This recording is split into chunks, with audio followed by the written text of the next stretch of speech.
Hello everyone, welcome to DP class. बच्चों, हम लोग क्या सीख रहे हैं? हम लोग सीख रहे हैं फीमेल रिप्रोडक्टिव सिस्टम। अभी तक हमने क्या सीख लिया? अभी तक हमने सीख लिया है प्राइमरी सेक्स ऑर्गन और हमने सीख लिया है एसेसरी डक्ट्स के बारे में। ठीक है, और लास्ट क्लास में हमने क्या सीखा है? मेमोरी ग्लैंड्स के बारे में। आज हम लोग एक नया टॉपिक स्टार्ट कर रहे हैं बेटा, जो बहुत ज़्यादा इंपॉर्टेंस वाला टॉपिक है। आपके बोर्ड एग्जाम्स में भी आता है और आपके नीट वगैरह में भी यहाँ से क्वेश्चन आते ही आते हैं। ठीक है, हर साल एक आध क्वेश्चन आ ही जाता है। ठीक है, तो हम लोग स्टार्ट कर रहे हैं कौन सा टॉपिक बेटा? हम लोग स्टार्ट कर रहे हैं मेंस्ट्रुअल साइकिल। ठीक है, तो आप लोग हेडिंग लगाओ बेटा, मेंस्ट्रुअल साइकिल।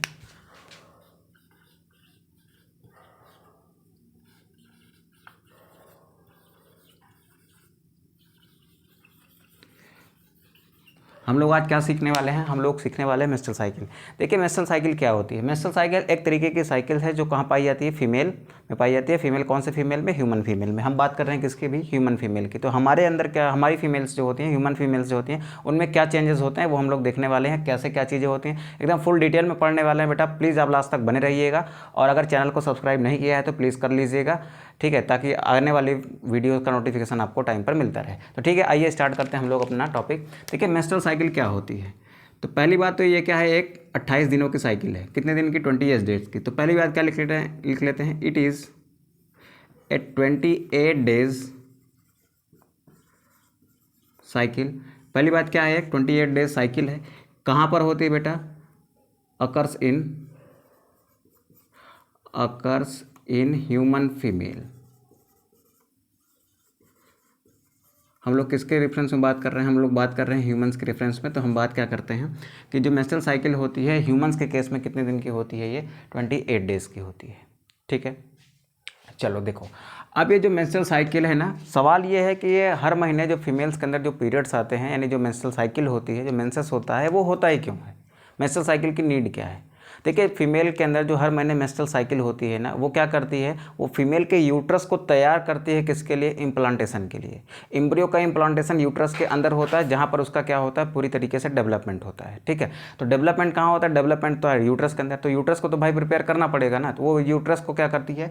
ये मेंस्ट्रुअल साइकिल हर महीने प्रिपेयर करती है। अब वो इम्प्लांटेशन होता है नहीं होता हर महीने, वो बात की बात है, लेकिन वो अपना काम करती है। ठीक है, हर महीने क्या होता है? यूट्रस अपने आप को प्रिपेयर करता है किस बात के लिए? इम्प्लांटेशन के लिए।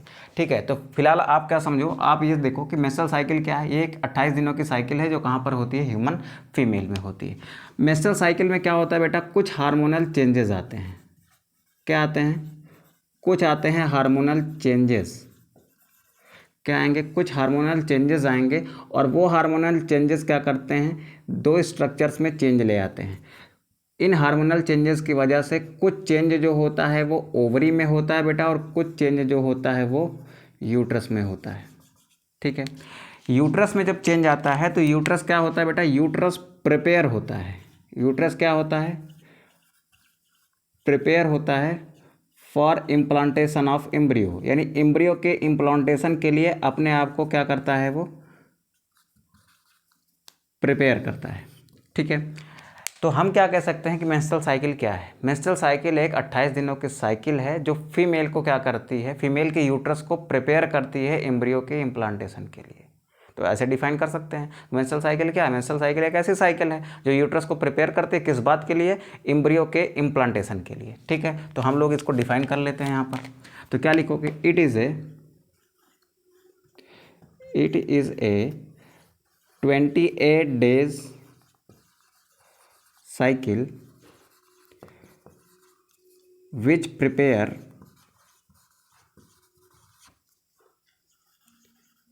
human female for implantation of embryo। क्योंकि एम्ब्रियो का डेवलपमेंट कहाँ होता है बेटा? यूट्रस के अंदर होता है, तो यूट्रस को तो प्रिपेयर होना पड़ेगा ना। तो फीमेल की जो यूट्रस होता है ना, वो अपने आप को हर महीने क्या करता है? प्रिपेयर करता है। ठीक है, अब उसके अंदर एम्ब्रियो आता है, इम्प्लांटेशन होता है कि नहीं होता, वो क्या है? दूसरी बात है। ठीक है, यहाँ तक बात समझ आई? मेंस्ट्रुअल साइकिल क्या है? 28 दिनों की साइकिल है जिसमें क्या होंगे? कुछ हार्मोनल चेंजेस होंगे। वो हार्मोनल चेंजेस ओवरी में भी होंगे। वो उसका कुछ इफेक्ट ओवरी में भी दिखेगा, उसका कुछ इफेक्ट कहाँ दिखेगा आपको? यूट्रस में भी दिखेगा। ओवरऑल क्या मैकेनिज्म होगा? ओवरऑल ये होगा कि यूट्रस को प्रिपेयर किया जाता है किस बात के लिए? इम्प्लांटेशन के लिए। ठीक है, चलो ओवरी में क्या चेंजेस आएगा, देखो यूट्रस तो अपने आप को चेंज कर रहा है किसके लिए, इम्प्लांटेशन के लिए, लेकिन ओवरी में जो चेंज आता है ना वो क्या करता है बेटा, सेकेंडरी oocyte का फॉर्मेशन कराता है।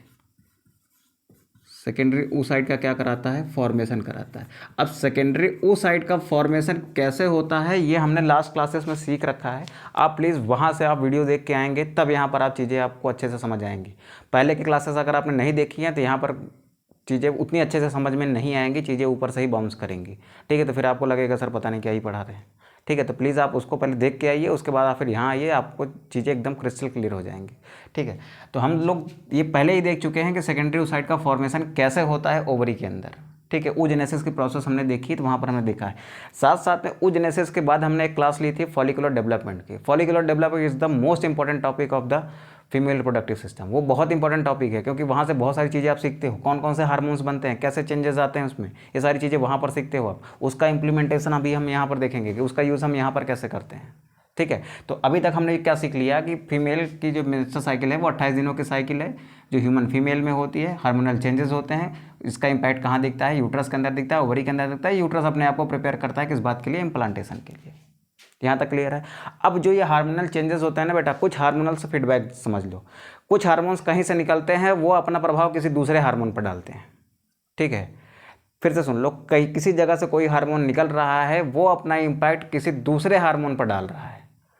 ठीक है, तो इसको हमने क्या नाम दे दिया, हार्मोनल फीडबैक का। ठीक है, तो अगले इसको फटाक से स्क्रीनशॉट करो आप, तो फिर हम लोग आगे बढ़ जाते हैं। चलो हेडिंग लगाओ बेटा, menstrual cycle have some hormonal feedback. किस हार्मोन के चेंज होने पर क्या होता है वो हम लोग सीखने वाले हैं। तो फटाक से आप छोटी सी हेडिंग लगाओ, menstrual cycle have some hormonal feedback. ठीक है, अब ध्यान से सुनो बेटा, हम क्या कह रहे हैं कि मेंस्ट्रुअल साइकिल में क्या होते हैं, हार्मोनल चेंजेस आते हैं। एक हार्मोन्स हो सकता है किसी दूसरे हार्मोन के निकलने या फिर उसके ना निकलने की प्रोसेस को क्या कर रहा हो, इम्पैक्ट कर रहा हो। मतलब कोई एक हार्मोन किसी दूसरे हार्मोन के निकलने या ना निकलने की प्रोसेस को डिसाइड कर रहा हो। ठीक है, तो हार्मोनल फीडबैक में हम वही समझते हैं। तो पहला इसमें बेटा देखो, इसमें आपको 3-4 पॉइंट्स हैं जो आपको याद रखने हैं। अगर ये बातें आपको याद रही ना तो पूरी मेंस्ट्रुअल साइकिल एकदम फिंगर टिप पर आ जाएगी। नहीं याद रही तो आप परेशानी में आ जाओगे। ठीक है, तो पहली बात क्या लिखो, जब आपके ब्लड में मॉडरेट लेवल ऑफ एस्ट्रोजन होता है। एस्ट्रोजन क्या है बेटा, हार्मोन है। हार्मोन्स कहाँ होते हैं, आपके ब्लड में ही होते हैं। तो मॉडरेट लेवल आप जब एस्ट्रोजन होगा तब क्या होगा, तब आपके हाइपोथैलेमस से निकलने वाला GnRH का लेवल क्या होगा, कम हो जाएगा। GnRH का लेवल कम होगा तो GnRH के कारण FSH और LH का लेवल भी कम होगा, क्योंकि ये दोनों हार्मोन किसके कारण निकलते हैं, ये दोनों हार्मोन निकलते हैं बेटा इसके कारण। इधर देखो, आपके पास क्या है, हाइपोथैलेमस है।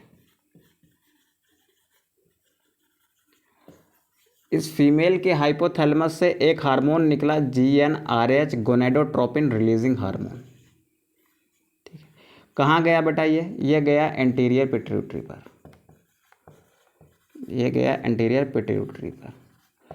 एंटीरियर पिट्यूटरी पर जाने के बाद इसने क्या किया, इसने अपने अंदर से FSH हार्मोन निकाला और क्या निकाला, LH हार्मोन। GnRH का मतलब हो गया गोनाडोट्रोपिन रिलीजिंग हार्मोन, FSH का मतलब हो गया फॉलिकल स्टिमुलेटिंग हार्मोन, LH का मतलब हो गया ल्यूटिनाइजिंग हार्मोन। अब आप खुद सोचो कि अगर GnRH का लेवल ज़्यादा होगा, यानी GnRH ज़्यादा होगा तो वो ज़्यादा एंटीरियर पिट्यूटरी को इंड्यूस करेगा, मतलब इसको ज़्यादा इंड्यूस करेगा ना, कि तुम उतना ज़्यादा, जितना ज़्यादा GnRH होगा वो उतना ज़्यादा इस पर क्या करेगा, दबाव डालेगा। क्या निकालने के लिए, FSH और LH निकालने के लिए। तो GnRH ज़्यादा है तो ये ज़्यादा दबाव डालेगा, तो FSH और LH भी क्या होगा, ज़्यादा ही निकलेगा। तो FSH और LH का लेवल क्या होता है, बढ़ जाता है। ये कंडीशन कब आती है बेटा, जब हमारे ब्लड के अंदर एस्ट्रोजन का लेवल मॉडरेट होता है। मॉडरेट का मतलब ना ही बहुत ज़्यादा ना ही बहुत कम, समझ आ रही बात। एस्ट्रोजन का मतलब है कि ना ही बहुत कम है वो और ना ही बहुत ज़्यादा है, यानी उसका लेवल कैसा है, मॉडरेट है, यानी मीडियम में है। तो मीडियम लेवल जब एस्ट्रोजन का होता है ना, तब वो जीएनआरएच को क्या करता है, कम कर देता है। जीएनआरएच को कम करेगा तो एफएसएच और एलएच भी क्या होंगे, कम हो जाते हैं। ठीक है, अब फिर दूसरा टर्म आपको याद क्या रखना है कि हाई लेवल ऑफ एस्ट्रोजन, जब ब्लड में एस्ट्रोजन का लेवल क्या होगा, हाई होगा। हाई लेवल ऑफ एस्ट्रोजन क्या कॉज करेगा बेटा, ये ध्यान से सुनो, जब एस्ट्रोजन का लेवल हाई हो जाएगा ना, तब जीएनआरएच का लेवल भी क्या होगा, हाई हो जाएगा। जीएनआरएच हाई होगा तो एफएसएच और एलएच भी क्या होंगे, हाई हो जाएंगे। तो जीएनआरएच क्या करता है, जीएनआरएच इस केस में इंक्रीज कर जाता है। जीएनआरएच बढ़ेगा तो एफएसएच भी बढ़ता है और साथ साथ में क्या होता है, एलएच भी बढ़ता है। लेकिन एक खास बात याद रखो, एस्ट्रोजन जब एकदम अपने टॉप लेवल पर पहुंच जाएगा, जब वो एकदम टॉप पर पहुंच जाएगा ना, तो वो क्या करेगा, जीएनआरएच ज़्यादा बनाएगा। ठीक, जीएनआरएच ज़्यादा बनवाएगा, इसका मतलब जीएनआरएच देखो हाइपोथैलेमस पर इफेक्ट डालेगा, तो हाइपोथैलेमस जीएनआरएच ज़्यादा बनाएगा। जीएनआरएच ज़्यादा बनेगा तो ये दोनों ज़्यादा बनेंगे।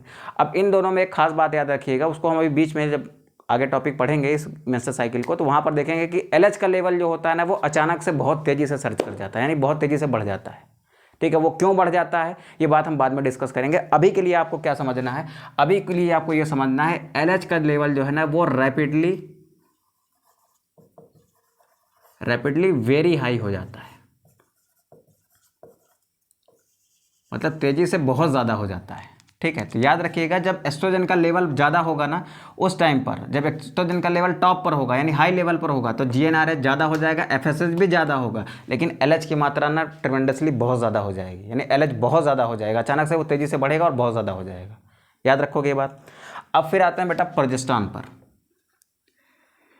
प्रोजेस्टेरॉन के लिए लिखो low level of progesterone, low level of progesterone, यानी जब प्रोजेस्टेरॉन का लेवल कम होगा तब क्या होगा, जब प्रोजेस्टेरॉन का लेवल कम होगा तो उस टाइम पर क्या होगा बेटा, उस टाइम पर देखो इधर, ये आपका, इसको अलग कलर से ले लेते हैं।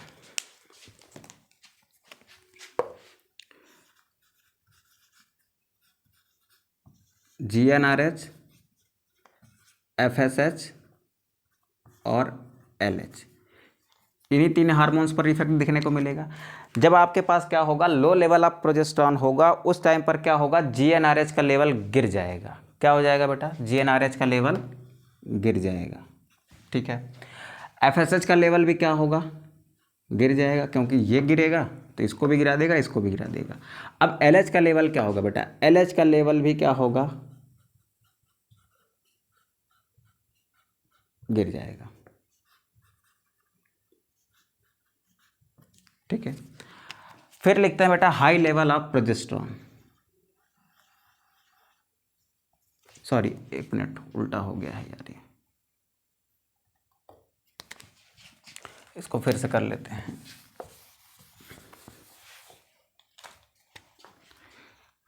यहां पर आप पहले लिखो low level of progesterone, low level of progesterone पर जीएनआरएच हाई होता है, एफएसएच भी क्या होता है, हाई होता है, और एलएच भी क्या होता है, हाई होता है। ठीक है, मेंस्ट्रुअल साइकिल के स्टार्टिंग के टाइम पर क्या होता है, प्रोजेस्टेरॉन का लेवल कम होता है, उस टाइम पर जीएनआरएच, एफएसएच और एलएच क्या होते हैं, बढ़े हुए होते हैं। ठीक है, अब फिर इसका उल्टा कर दो, जब हाई लेवल ऑफ प्रोजेस्टेरॉन होगा उस टाइम पर क्या होगा, उस टाइम पर जो आपका ये जीएनआरएच है वो कम हो जाएगा, एफएसएच भी क्या होगा बेटा, कम हो जाएगा, एलएच भी क्या होगा, कम हो जाएगा। ठीक है, यहाँ तक बात समझ में आई, यहाँ तक की बात समझ आ रही है तो हम लोग आगे बढ़ते हैं। फटाक से इसका स्क्रीनशॉट करो और ये चार बातें आपको याद रखनी ही रखनी है। पहली बात क्या याद रखोगे, जब एस्ट्रोजन का लेवल मॉडरेट होगा तब क्या होगा बेटा, जीएनआरएच का लेवल कम हो जाएगा, एफएसएच कम होगा, एलएच कम होगा। एस्ट्रोजन आपका क्या होगा, जब हाई होगा उस टाइम पर जीएनआरएच बढ़ जाएगा, एफएसएच बढ़ जाएगा, एलएच बढ़ जाएगा। प्रोजेस्टेरॉन का लेवल लो होगा, मेंस्ट्रुअल साइकिल के स्टार्टिंग के डेज में क्या होता है, प्रोजेस्टेरॉन का लेवल क्या होता है, कम होता है। प्रोजेस्टेरॉन का लेवल कम होता है उस टाइम पर जीएनआरएच, एफएसएच और एलएच क्या होते हैं, बढ़े हुए होते हैं। लेकिन ओवुलेशन के बाद लगभग 22वें दिन के आसपास क्या होता है, प्रोजेस्टेरॉन का लेवल तेज़ी से बढ़ जाता है। उस टाइम पर GnRH, FSH और LH क्या होते हैं आपके, कम हो जाते हैं। तो ये वाली बात है बेटा, आपको क्या करना है, इसको याद रखना है। ये इतना याद रखोगे, ये 4 पॉइंट्स ना, तो पूरी मेंस्ट्रुअल साइकिल आपकी फिंगर टिप पर है। अदरवाइज फिर आप दिक्कत में आने वाले हो। ठीक है, तो फटाक से इसका स्क्रीनशॉट करो, तो हम लोग आगे बढ़ते हैं। चलो, यहाँ पर एक छोटी सी बात और लिख लो कि इतने सारे चेंजेस आने के बाद ये जो मेंस्ट्रुअल साइकिल है, मेंस्ट्रुअल साइकिल में क्या आया, हार्मोनल चेंज आया। इस पूरे 28 डेज में कभी एस्ट्रोजन हाई दिखेगा, कभी लो दिखेगा, कभी प्रोजेस्टेरॉन हाई दिखेगा, प्रोजेस्टेरॉन लो दिखेगा, कभी ये तीनों हाई दिखेंगे, कभी ये तीनों लो दिखेंगे। तो हार्मोनल चेंज आ रहा है कि नहीं आ रहा बेटा। तो इस हार्मोनल चेंज की वजह से ना आपको 2 जगह चेंजेस आते दिखेंगे। पहले चेंजेस कहाँ आते दिखेंगे, चेंजेस इन ओवरी आते दिखेंगे। दूसरे चेंजेस कहाँ आते दिखेंगे, चेंजेस इन यूट्रस दिखेंगे। ठीक है, यहाँ तक बात समझ आ रही है। तो मेंस्ट्रुअल साइकिल में 2 पार्ट में चेंज आएगा, एक ओवरी में चेंज आएगा, एक यूट्रस में चेंज आएगा। इन दोनों में क्या चेंज आएगा, हम लोग साथ साथ सीखते जाते हैं डे 1 से। ठीक है, तो फटाक से आप इसका स्क्रीनशॉट कर लो और आगे बढ़ते हैं हम लोग। चलो,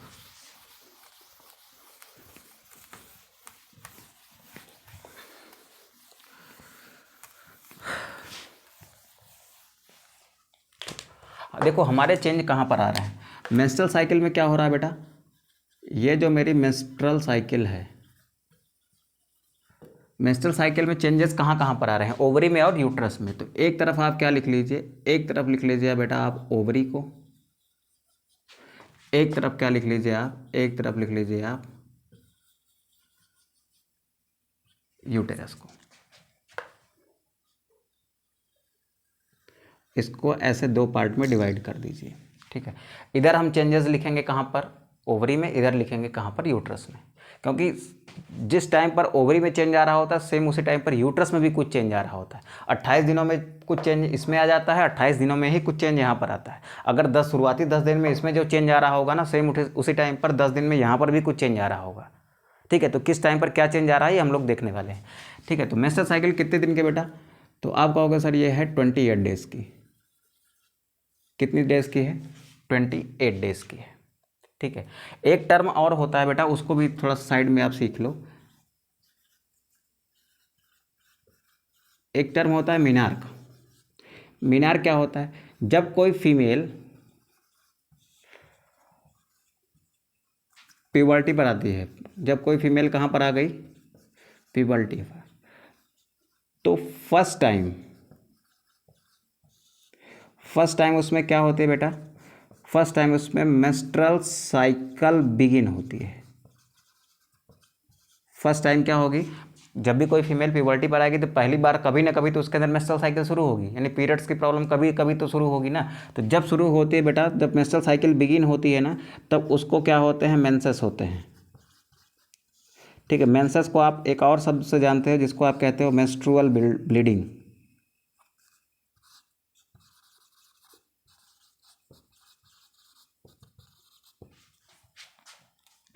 ठीक है, अब देखो मेंस्ट्रुअल ब्लीडिंग का मतलब है कि इस टाइम पर क्या होता है, इस टाइम पर उसके वेजाइना से क्या होता है, थोड़ा सा ब्लड बाहर आता है। उसी कंडीशन को क्या कहते हो, मेंसेस कहते हो, यानी मेंस्ट्रुअल ब्लीडिंग कहते हो। यानी जब पीरियड्स आते हैं तो उस टर्म को आप क्या कहते हो, मेंसेस कहते हो, मेंस्ट्रुअल ब्लीडिंग कहते हो। इसी 2 टर्म को हम आगे भी इस्तेमाल करने वाले हैं। तो जब बेटा इस फीमेल के अंदर प्यूबर्टी आने पर फर्स्ट टाइम पर मेंस्ट्रुअल साइकिल स्टार्ट होगी ना, तो उसमें क्या आएगा, मेंसेस आएगा या फिर मेंस्ट्रुअल ब्लीडिंग होगी। और इसी को आप क्या कहते हो, इसी को आप कहते हो मीनार्क।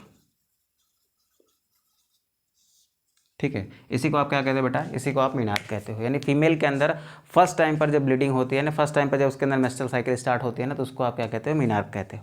ठीक है, तो यहाँ तक बातें समझ आ गई होंगी। अब आगे बढ़ते हैं बेटा कि हम लोग ये देखते हैं कि इन 28 डेज में क्या क्या चेंजेस आते हैं। ठीक है, तो चलो देखो, चेंजेस आएंगे बेटा कहाँ पर, ओवरी में, और कहाँ पर आएंगे, यूट्रस में। तो हम लोग लेते हैं कब से कब तक की बात, तो शुरुआती 5 डेज की बात। तो डे 1 से लेकर डे 5 तक, डे 1 से लेकर कहाँ तक, डे 5 तक। डे 1 से लेकर डे 5 तक के टाइम को ओवरी के अंदर कहा जाता है बेटा ग्रोथ फेज। क्या कहा जाता है, इसको कहा जाएगा ओवरी के अंदर ग्रोथ फेज। सेम इसी डे 1 और डे 5 तक के टाइम को, डे 1 से लेकर डे 5 तक के टाइम को यहाँ पर क्या कहा जाता है बेटा, यहाँ पर इसको कहा जाता है, ये मेंसस फेज है। ठीक है, यहाँ पर क्या होती है, यहाँ पर होती है फीमेल को ब्लीडिंग। ठीक है, इसी को आप क्या कह सकते हो, इसी को आप कह सकते हो मेंस्ट्रुअल ब्लीडिंग फेज। यानी इन 5 दिनों तक क्या होता है बेटा, उसको ब्लीडिंग होती है, यानी पीरियड्स आते हैं। तो यूट्रस के टर्म में आपने क्या कहा, मेंसेस फेज कहा। ओवरी के फेज में आपने क्या कहा, ग्रोथ फेज कहा। अब पहले ये समझते हैं कि ओवरी के अंदर क्या होता है इन 5 दिनों में, फिर ये समझते हैं कि यूट्रस के अंदर क्या होता है। ठीक है, पूरे 28 दिनों का ही पोस्टमार्टम करने वाले हैं अच्छे से। ठीक है, तो आप बने रहिए क्लास में। ठीक है, अब इधर देखो, हमने क्या पढ़ा है, हमने पढ़ा है कि ये जो ओवरी होती है ना, ओवरी के अंदर लगभग, हर ओवरी के अंदर लगभग 60,000 से लेकर 80,000 प्राइमरी फॉलिकल्स बिफोर बर्थ बन जाती थी। क्या बन जाती थी बेटा इसमें, प्राइमरी फॉलिकल, ये हमने पहले ही पढ़ रखा है। बिफोर बर्थ इस फीमेल के अंदर 60,000 से 80,000 प्राइमरी फॉलिकल्स बन जाती हैं। ठीक है, अब ये प्राइमरी फॉलिकल ग्रो करके क्या बनती थी, सेकेंडरी फॉलिकल बनती थी। सेकेंडरी फॉलिकल ग्रो करके टर्शियरी बनती थी। टर्शियरी ग्रो करके क्या बनती थी बेटा, टर्शियरी ग्रो करके बनती थी आपकी ग्राफियन फॉलिकल। ग्राफियन फॉलिकल से ओवुलेशन होता था, सेकेंडरी ओसाइट ओवरी से बाहर आता था। उसके बाद ग्राफियन फॉलिकल से उसके बाहर आ जाने के बाद कुछ एक नया मटेरियल बचता है, इसको कार्पस लूटियम कहते हैं, वो भी आगे देखेंगे क्या होता है। ठीक है, तो इतनी बात समझ आ रही बेटा। तो ये जो प्राइमरी फॉलिकल्स जो इसमें से पहले से बने हुए थे ना, बहुत सारे होते हैं। कितने होते हैं, 60,000 to 80,000।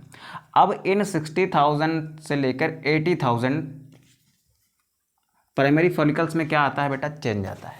ठीक है, इस टाइम पर क्या होता है, देखो डे 1 से लेकर डे 5 तक क्या होता है, एक हार्मोन होता है बेटा प्रोजेस्टेरॉन। प्रोजेस्टेरॉन का लेवल क्या है, लो है। आप याद करो, जहां पर आपने अभी हार्मोनल फीडबैक पढ़ा है वहां पर थर्ड पॉइंट में मैंने लिखा है कि प्रोजेस्टेरॉन का लेवल क्या होता है, लो होता है। तो जब प्रोजेस्टेरॉन का लेवल लो होता है उस टाइम पर क्या होता है, उस टाइम पर आपका GnRH क्या होगा बेटा, हाई होगा। FSH भी क्या होगा, हाई होगा। LH भी क्या होगा, हाई होगा। ठीक है, FSH का नाम क्या है बेटा, फॉलिकल स्टिमुलेटिंग हार्मोन। LH क्या है, ल्यूटिनाइजिंग हार्मोन है। ठीक है, FSH का नाम है फॉलिकल को स्टिमुलेट करने वाला हार्मोन। ठीक है, तो ये फॉलिकल कहाँ पर है, ये प्राइमरी फॉलिकल्स जो इतनी सारी बनी हुई है ना, कहाँ पर, ओवरी में। इन्हीं फॉलिकल्स को क्या करता है, ये स्टिमुलेट करता है, यानी इनमें ग्रोथ को क्या करता है, ये ट्रिगर्ड करता है, यानी स्टार्ट कराता है। ठीक है, तो FSH का लेवल हाई है तो वो क्या करेगा, जो इसमें इतनी सारी प्राइमरी फॉलिकल्स है ना, उसमें से 10-11 फॉलिकल्स को क्या करता है, ये डेवलपमेंट की प्रोसेस में ले आ लेता है। ठीक है, वो क्या करेगा, 10-11 फॉलिकल्स को ट्रिगर करेगा, यानी उसको स्टिमुलेट करेगा, किस बात के लिए, ग्रो करने के लिए। ठीक है, और यही हार्मोन FSH और LH पहली बात तो उसमें स्टार्ट करवा दिया, उसको स्टार्ट करवाने के बाद उसका डेवलपमेंट भी कौन कराता है, FSH और LH ही कराता है। ठीक है, तो यहां पर क्या होगा बेटा, तो लिखो in ovary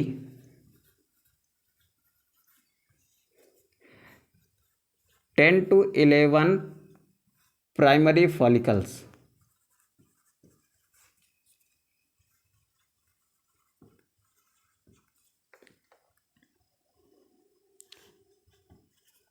triggered by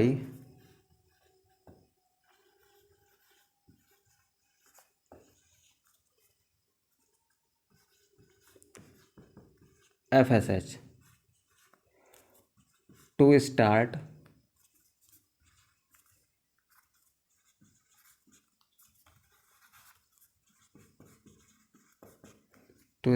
growth. ठीक है, ओवरी में 10-11 प्राइमरी फॉलिकल को ट्रिगर कर देता है कौन, FSH, क्या करने के लिए, ग्रो करने के लिए। अब ये FSH और LH क्या करता है इन 5 दिनों तक, देखो यहाँ पर क्या है बेटा, 10 to 11 प्राइमरी फॉलिकल्स हैं।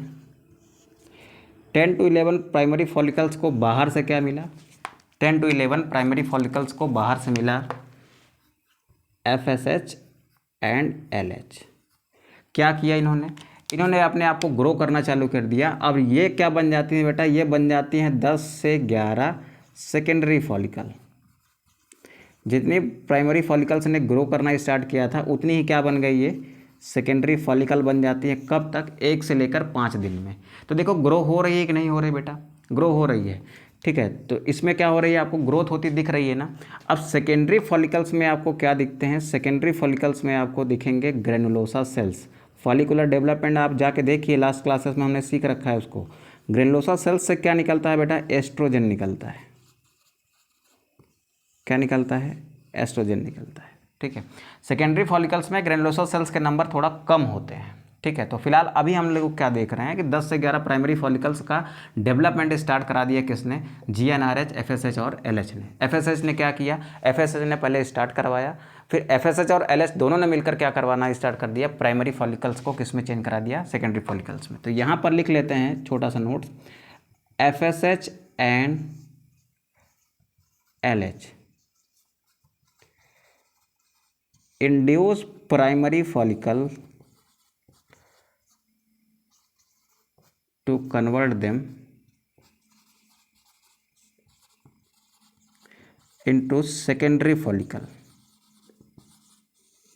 ठीक है, इन दोनों ने इंड्यूस करके यहाँ तक बना। तो शुरू के 5 दिन में क्या हुआ कि ओवरी के अंदर क्या बन गया है बेटा, ओवरी के अंदर जो प्राइमरी फॉलिकल्स थी वो किस में चेंज हो गई हैं, वो चेंज हो गई हैं सेकेंडरी फॉलिकल्स में। ओवरी के अंदर जो प्राइमरी फॉलिकल्स थी वो किस में चेंज हो गई हैं, वो चेंज हो गई हैं सेकेंडरी फॉलिकल्स में। ठीक है, चलो आगे देखो। अभी तक यूट्रस में क्या होता है, यूट्रस में देखो बेटा, यहाँ पर भी अगर बॉडी में प्रोजेस्टेरॉन का लेवल कम है तो बॉडी के अंदर भी तो यूट्रस भी है। प्रोजेस्टेरॉन का लेवल लो कहाँ पर होगा, ब्लड में ही तो होगा ना, क्योंकि हार्मोन्स तो ब्लड में होते हैं। तो वही ब्लड आपके ओवरी में है, वही ब्लड आपके यूट्रस में है, तो वहाँ पर भी क्या होगा, प्रोजेस्टेरॉन का लेवल कम होगा। तो यहाँ पर भी क्या है बेटा, प्रोजेस्टेरॉन का लेवल, प्रोजेस्टेरॉन का लेवल क्या है, लो है। जब प्रोजेस्टेरॉन का लेवल लो होता है तो फीमेल बॉडी क्या सिक्रेट करती है, फीमेल बॉडी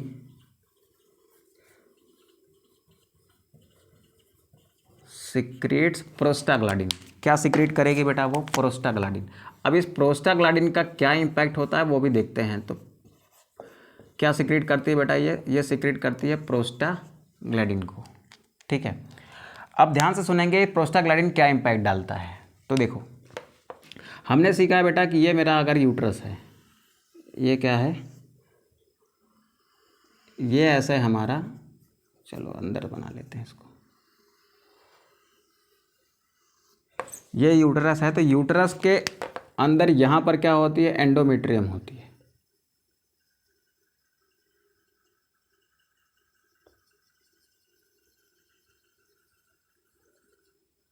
ठीक है, एंडोमेट्रियम के अंदर की तरफ क्या होती है, एंडोमेट्रियम के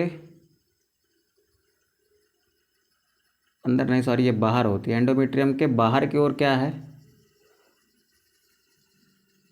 एंडोमेट्रियम के बाहर की ओर मायोमेट्रियम है। लेबल कर लेते हैं इसको, ये हो गई आपकी मायोमेट्रियम। अंदर ये रेड वाली क्या हो गई है आपकी, एंडोमेट्रियम। ठीक है, उसके बाहर यहाँ पर ये जो डॉटेड है, ये क्या है, डॉटेड लेयर है, ये आपकी पेरीमेट्रियम है। क्या है बेटा, ये पेरीमेट्रियम है, जिससे हमको अभी कोई लेना देना नहीं है। यूट्रस में जो चेंज आता है ना, वो आता है कहाँ पर, एंडोमेट्रियम में। अब लास्ट क्लास को याद करिए, एंडोमेट्रियम, इस इतनी एंडोमेट्रियम को मैं यहाँ बनाता हूँ। तो ये जो आपको एंडोमेट्रियम दिख रही है ना, ये एंडोमेट्रियम 2 लेयर्स में बटी होती है। कितनी लेयर्स में बेटा, 2 लेयर्स में। इधर वाले पार्ट को हमने कह दिया स्ट्रेटम फंक्शनैलिस, स्ट्रेटम फंक्शनैलिस।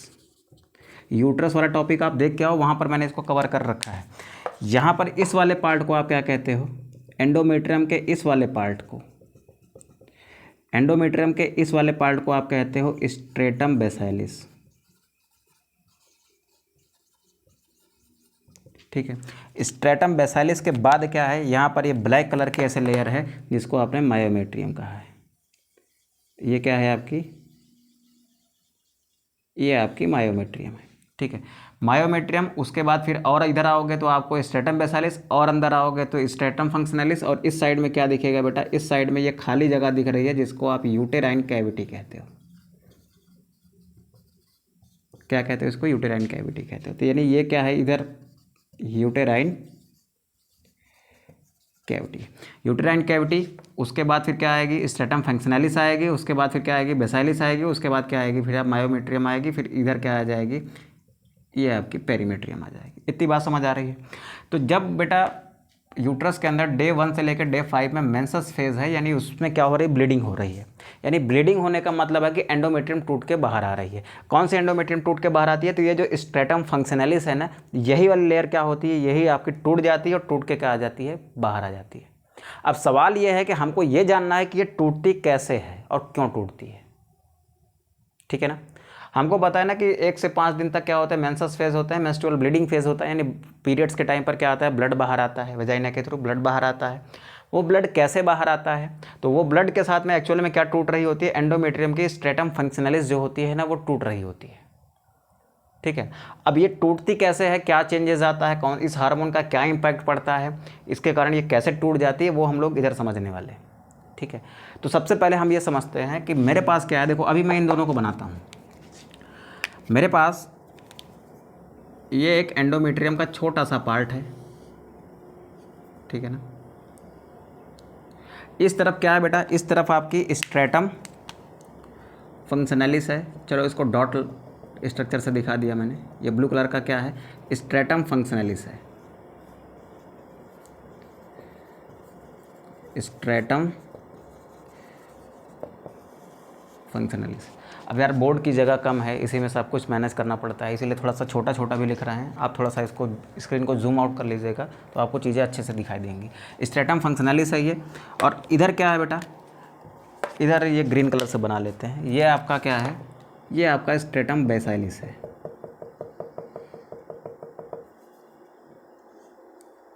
ये आपका स्ट्रेटम बेसाइलिस है, ठीक है।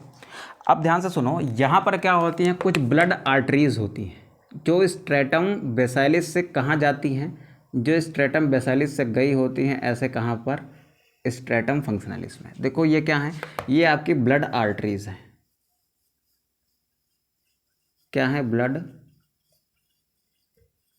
आर्टरीज है, ठीक है। ये कहाँ से कहाँ आई हैं बेटा, ये आई हैं आपकी बेसाइलिस से कहाँ पर, फंक्शनलिस में, ठीक है। ये जो आर्टरीज हैं, आर्टरीज में आपको पता है कैसा ब्लड होता है, तो ऑक्सीजनेटेड ब्लड होता है, यानी ऑक्सीजन वाला ब्लड होता है। तो यहाँ से जो ऑक्सीजन है बेटा, वो इस रास्ते से कहाँ जा रही होगी, वो यहाँ पर आ रही होगी। यानी स्ट्रेटम फंक्शनलिस के जो सेल्स हैं उनको ऑक्सीजन मिल रही होगी इस आर्टरी के थ्रू। यहाँ से भी क्या हो रहा होगा, ऑक्सीजन यहाँ से मूव करते हुए इधर आ रही होगी, ठीक है। यहाँ तक आपको कोई दिक्कत परेशानी है, नहीं है। अगर दिक्कत परेशानी नहीं है तो अब आगे देखो क्या होता है। यहाँ से आपका प्रोजेस्टेरॉन का लेवल कम हुआ कब, डे 1 से लेकर डे 5 तक। मेंसेस स्टार्ट हो गए, यानी ब्लीडिंग स्टार्ट हो गई, ठीक है। अब मेंसेस स्टार्ट होने के बाद क्या हुआ बेटा, ब्लड बाहर आने लगा। तो ब्लड वो बाहर कैसे आता है, वो उसका मैकेनिज्म समझो। प्रोजेस्टेरॉन का लेवल जब कम होता है, फीमेल बॉडी क्या करती है, फीमेल बॉडी सिक्रीट करती है बेटा प्रोस्टाग्लैंडिन को। प्रोस्टाग्लैंडिन क्या है, प्रोस्टाग्लैंडिन एक ऐसा केमिकल है, एक ऐसा केमिकल है जो क्या करता है बेटा, ये जो ब्लड की आर्टरीज हैं जो कहाँ से आई हैं, स्ट्रेटम बेसाइलिस से कहाँ पर आई हैं, स्ट्रेटम फंक्शनलिस में। इनको क्या करता है बेटा, कॉन्स्ट्रिक्ट कर देता है। कॉन्स्ट्रिक्ट करने का मतलब इनको सिकोड़ देता है, ठीक है। ये क्या करता है बेटा, ये जो आपका प्रोस्टाग्लैंडिन है ये कॉन्स्ट्रिक्ट कर देता है। It constrict blood vessels from stratum, इसको शॉर्ट में लिख दे रहे हैं, स्ट्रेटम बेसाइलिस, स्ट्रेटम बेसाइलिस टू स्ट्रेटम फंक्शनलिस। अब ये क्या हो गया बेटा, ये देखो इसमें क्या चेंज आया, इसको थोड़ा सा रफ करता हूँ मैं। इसमें क्या चेंज आया, देखो प्रोस्टाग्लैंडिन के बाद आपके एंडोमेट्रियम में क्या चेंज आया वो समझो। मैंने क्या कहा कि इस साइड में क्या है, इस साइड में आपकी फंक्शनलिस है, इस साइड में क्या है बेटा, इस साइड में आपकी बेसाइलिस है, इधर से इधर ऑक्सीजन की सप्लाई करने वाली आपके पास क्या थी, आर्टरीज थी, जिनको इस प्रोस्टाग्लैंडिन ने क्या कर दिया, कॉन्स्ट्रिक्ट कर दिया। ये कुछ ऐसे हो गए, देखो यहाँ पर देखो, ये इसमें ज़्यादा गैप है, यहाँ पर क्या है बेटा, ये कॉन्स्ट्रिक्ट हो गई, यानी बहुत छोटी हो गई। अब ऑक्सीजन की सप्लाई क्या हो गई, देखो ये क्या है, ये आपके कॉन्स्ट्रिक्टेड ब्लड वेसल है, कॉन्स्ट्रिक्टेड ब्लड वेसल है, ठीक है। तो इन्होंने पहला काम क्या किया कि ब्लड वेसल को क्या कर दिया, कॉन्ट्रैक्ट करा दिया, कॉन्स्ट्रिक्ट करा दिया, जिसकी वजह से इधर ऑक्सीजन की सप्लाई जो हो रही थी, इधर से इधर ऑक्सीजन की सप्लाई क्या हुई, बाधित हो गई, यानी इधर से इधर ऑक्सीजन नहीं आ पा रही है। अब जब आपकी फंक्शनलिस्ट के सेल्स को ऑक्सीजन नहीं मिलेगा तो बेटा क्या वो जिंदा रहेंगे, नहीं रहेंगे।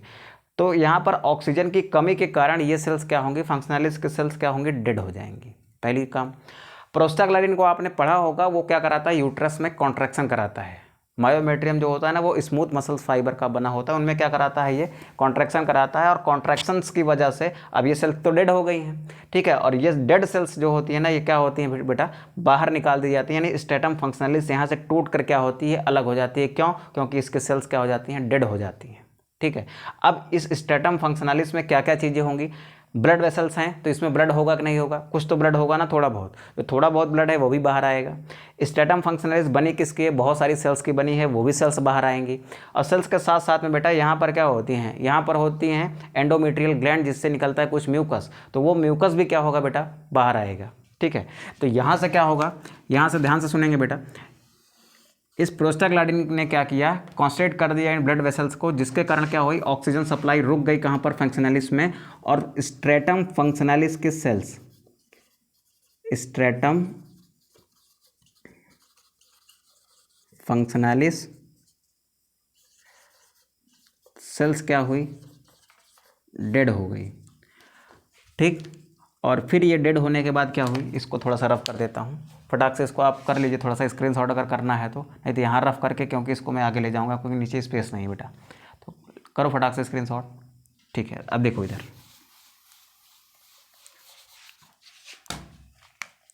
स्ट्रेटम फंक्शनलिस के सेल्स क्या हुई बेटा, डेड हो गई। तो ये डेड सेल्स क्या होती हैं बेटा, ये कम्स आउट, ये आती हैं बाहर, कम्स आउट विथ किसके किसके साथ बाहर आती हैं, तो ध्यान से सुनो,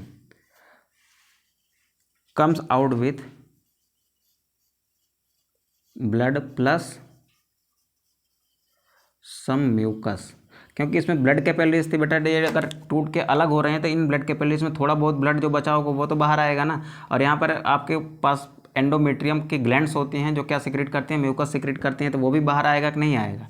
तो ये जब बाहर आता है ना, तो इसी बाहर आने के प्रोसेस को आप क्या कहते हो, इसी बाहर आने के प्रोसेस को आप कहते हो मेंसेस, ठीक है।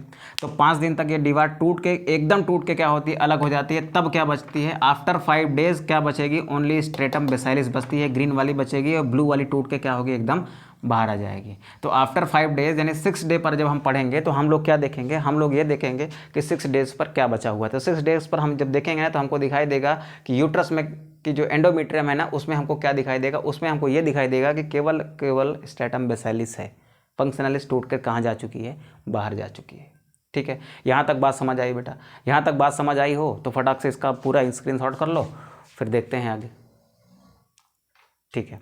तो देखो बच्चों, ये जो पूरा मेंस्ट्रुअल साइकिल का पीरियड है ना, ये 28 डेज़ का होता है। 28 डेज़ में कुछ ना कुछ चेंजेस आता रहता है। हम लोग डे 1 से लेकर 28 डेज़ तक पढ़ने वाले हैं, ठीक है। तो क्लास बेटा ऑलरेडी लंबी हो चुकी होगी, आई थिंक 25-30 मिनट 35 मिनट की क्लास ऑलरेडी हो चुकी होगी, ठीक है। और एक क्लास में इसको कवर कर पाना भी थोड़ा सा मुश्किल काम है, तो इसको हम कवर करेंगे 2 या 3 पार्ट में, ठीक है। तो इसका फर्स्ट पार्ट हम लोग आज यहीं पर कंक्लूड करते हैं।